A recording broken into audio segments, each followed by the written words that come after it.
last class, we finished the critical part of gate sizing, right?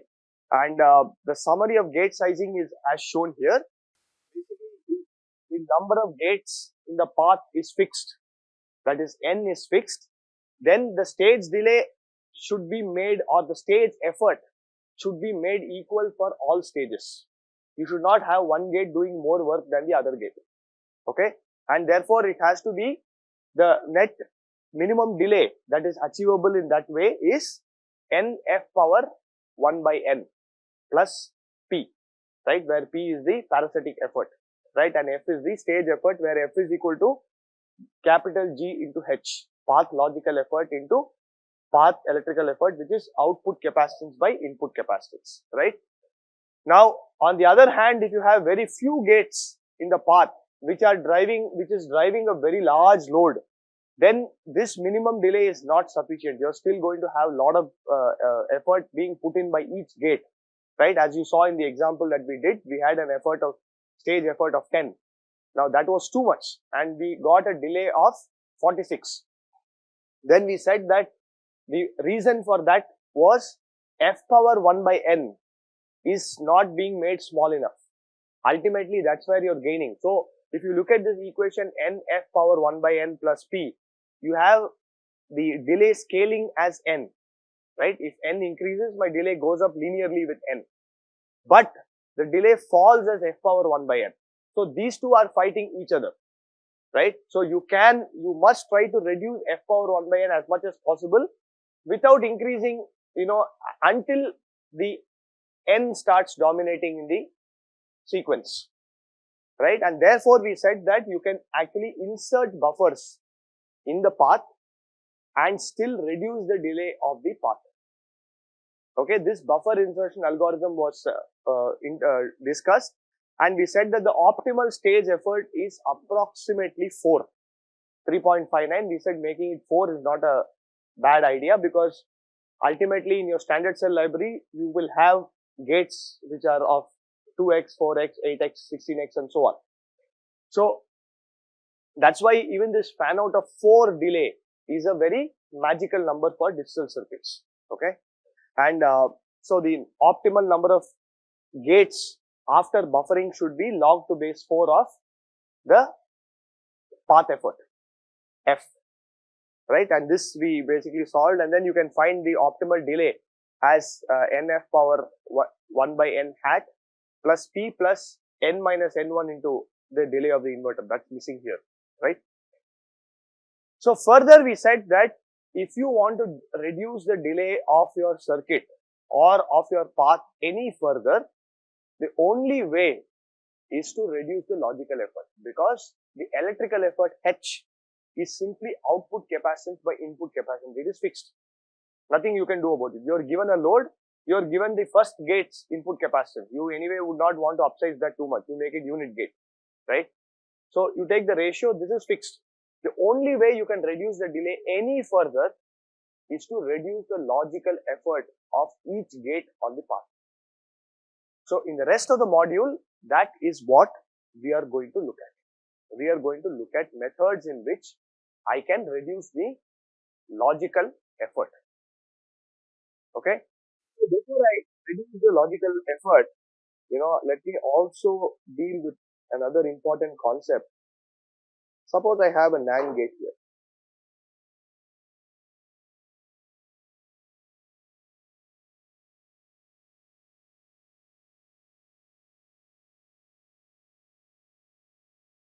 A, B, and A and B, right? So size is 2, 2, 2 and 2. Okay. Now my question is, logically, these two inputs are identical. I can swap these two and still not change the logic of the circuit, right? I can't do this, of course, with A plus BC. I cannot just swap any of the inputs. Logic will change, right? Now, when the logic is identical, which input should I feed to which transistor? Is there a choice? Are they equivalent or not? And this question also comes in this AB plus BC plus CA circuit that you did, right? You have 3 transistors and you have to pick the transistors and assign the inputs appropriately. Okay. So let's look at this and let's look at the pull down part.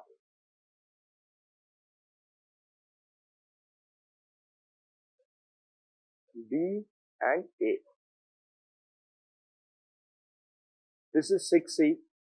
This is, how much is this? Sorry.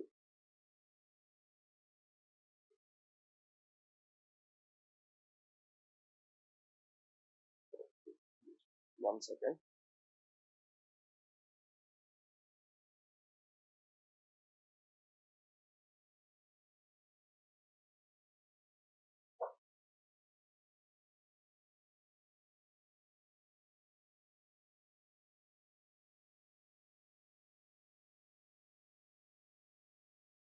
Right? So we had studied this earlier, the propagation delay and the contamination delay. We said that the propagation delay PD was 7 times RC, whereas the contamination delay was 6 RC. And the reason for that is this intermediate capacitance here has already been discharged, right? Therefore, if I now need to only discharge the top capacitor, the 6C capacitor, that's going to be a little faster than discharging both these transistors together. So clearly there is a difference in these two inputs, right? And therefore, when you have a critical input, when I say critical input, I mean a timing critical input, then that input has to be connected to the transistor which is closest to the output. Okay. So, for example, these two signals A and B, right? A might actually switch early, but B might switch later. Okay. So, when I say A is switching early, it means that A has switched to logic high, already discharged the capacitor and is now waiting for the input B to switch. When that input comes, you want the delay to actually be minimal. So if I connected this to B and this to A, then what would happen? The top transistor would have switched to logic 1. It would have sort of charged this intermediate capacitance also to VDD minus VT and it will be waiting. When the new capacitor, when the new input comes and switches, then it still has to discharge both capacitors. Therefore, the signal which arrives last, that is the timing critical signal. Okay. So the rule is signal or the input that arrives last. What do I mean by arriving last? It means that this transition happens later, right? Arrives last should be connected to the transistor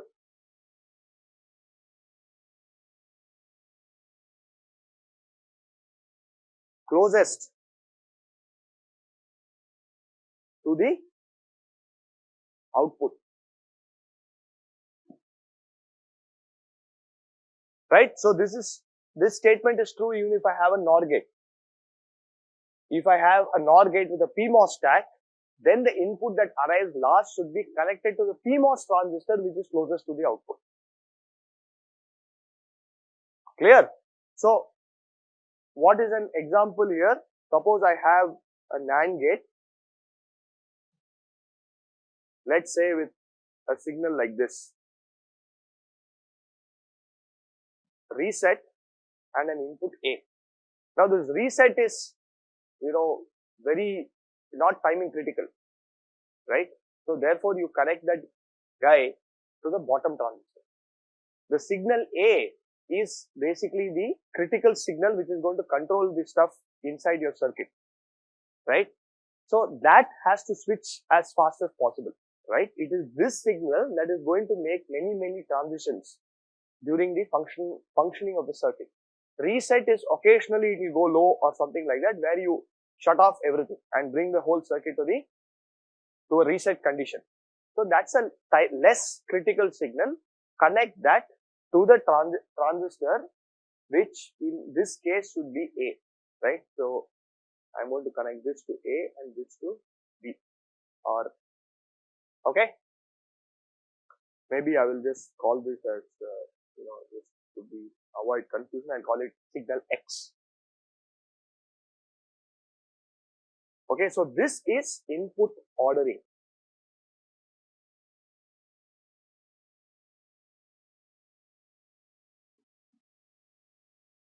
Okay. Now I can take this one step further. Input A is very critical. Reset is not a critical signal. It's going to happen very few times. Okay. So now let me see how I can improve the logical effort of this input X. Right? The question I'm going to ask is, should this NAND gate have a sizing of 2222, or can it have something else where I can help the signal X to switch faster?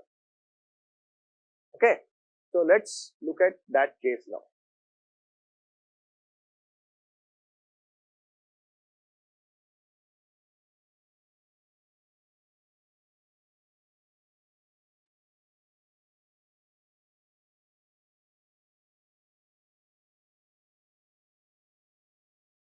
So we said this was B, A, B. Of course, this, it doesn't matter. Okay, the original sizes that we have are 2, 2, 2 and 2. Now, in order for, okay, let's assume that this NAND gate is sitting in a path somewhere. Okay, I have this A and B signal here driving something else. Okay, I have another inverter here, let's say. Now, if I want the path delay on this path to be minimum, what should I do to the logical effort on this input B? Should it reduce or should it increase? It should decrease, right? Now, in order for logical effort to decrease, should the capacitance on that transistor decrease or increase? It should decrease, right? So think about it. What is logical effort? Logical effort is a measure of the capacitance offered for a given pull down resistance or a pull up resistance on the stack. So the resistance is actually coming from the stack. It's not just from that one transistor, because there is one resistance from here, another resistance from here. These two together give me a resistance R. Okay, and we made this equal to R by 2 and R by 2 in our original sizing, where I could not choose between the two inputs. The two inputs were equivalent. And in most cases, that's how it is. A and B are equivalent. Of course, even there with input ordering, I could slightly give preference to one input over the other. But the logical effort of both inputs is still 4 by 3. Doesn't change. Right? Now what I am saying is, I want to reduce the logical effort of this input B further, but I need to ensure that the resistance of the stack doesn't change. So what I am saying is, this R by 2 and R by 2, I am going to make it some R1 and R2 such that R1 plus R2 is R. That cannot change. However, I want to reduce the logical effort of the input B. Okay, so logical effort of input B is the capacitor of the NMOS plus capacitor of PMOS by 3C. Right, this is what it is. If you take the sizing of 2, 2, you will get 2C plus 2C by 3C, 4 by 3. Okay. Now the PMOS, there is only one transistor. I can't do anything there. When the input B switches, I need the PMOS to pull up with the resistance R. Therefore, that has to be 2. I cannot alter that. This is fixed. Only thing I can do is now drop the resistance of the NMOS transistor, or drop the capacitance. I'm sorry, drop the capacitance of the NMOS transistor. Okay. So instead of 2, I'm going to make this sizing as, let's say, 4 by 3. Just some number. You can choose other numbers also. 4 by 3. So what is the resistance that is being offered by this transistor now? 3 R by 4. Therefore, what should the resistance of this bottom transistor be? R by 4, which means this 2 now should become 4. So what have we done? We have kept the net pull down resistance the same, but dropped the capacitance that this particular transistor is offering to the previous guy, and thereby reduce the logical effort. Clear? So what is the logical effort of this, of the two inputs now? GA and GB. GA and GB. What is GB first? What's the NMOS capacitance? 4 by 3? 4 by 3 plus 2 divided by 3. Correct? So what do you get here? 10 by 9. What about GA? It is 4 plus 2 divided by 3. How much is that? 2. Okay. What was the original logical effort that we had for these two? I'll put it in bracket. 4 by 3 and 4 by 3. So what has happened?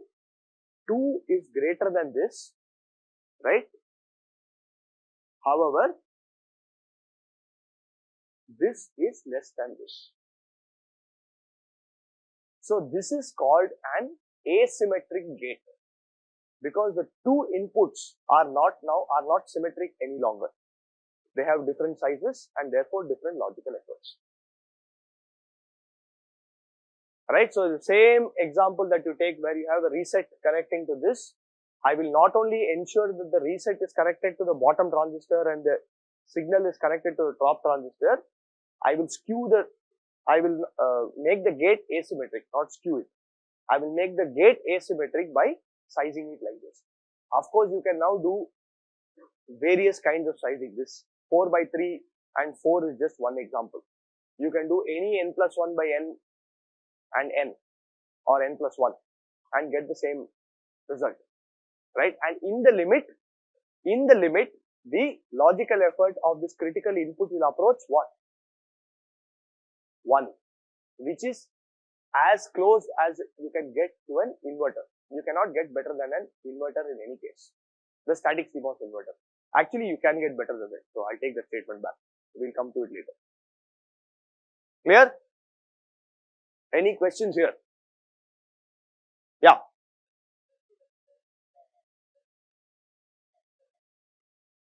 Yeah. So that is the key point that I'm trying to make here. See, when I say logical effort is a measure of the capacitance that transistor offers, or that input will see for a fixed resistance of the stack. The resistance is not coming only from its transistors or whatever transistors that input is connected to. Resistance is coming from the entire stack, right? Therefore, you have these two resistances here, which are contributing to the total resistance. So what I'm doing is I'm ensuring that the total pull down resistance is the same. you're right that because I made it 4 by 3, right, and not 2, the resistance of that transistor has gone up. But the resistance of the bottom transistor has come down now. So what is slightly counterintuitive is that the resistance of the guy you are trying to reduce the logical effort for is actually going up. The resistance of that guy is not coming down. It's actually going up because I am reducing the capacitance, right? So it doesn't matter if the resistance of that guy goes up as long as the stack, another transistor on the stack is able to compensate for it. Yeah.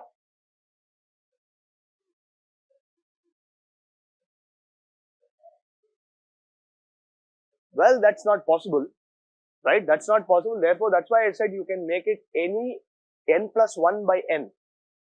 So if I make this, just think about this. Theoretically, right, I can make this as n plus 1 by n and this as n plus 1, right? Net resistance, if you take, you will get R by n plus 1 into n plus R by n plus 1, which is just R, right? So therefore, this resistance will approach this logical effort. If I take n tends to infinity, will start approaching 1. But you can't do that. Now, of course, practically, when I try to implement a layout of an arbitrary n plus 1 by n, when n is very large, then the layout itself becomes so asymmetric that all the assumptions we made will break. Right? This whole thing of, okay, there is only one, capacitance here. There is no capacitance.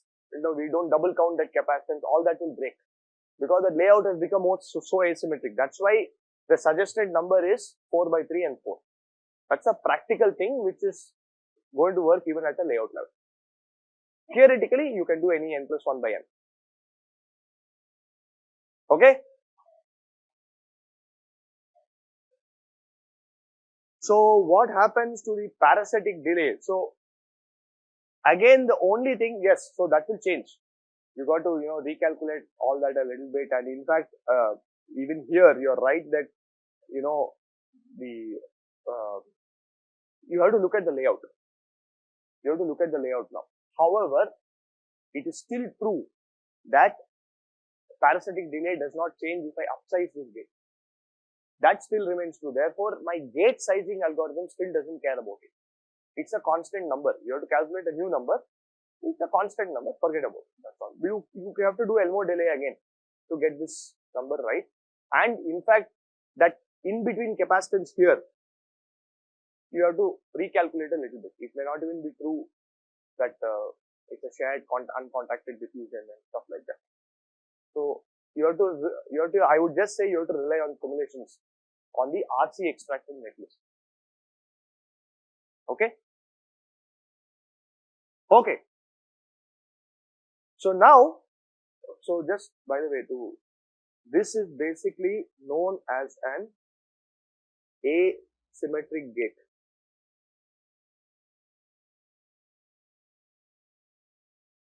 Where the inputs are not symmetric any longer.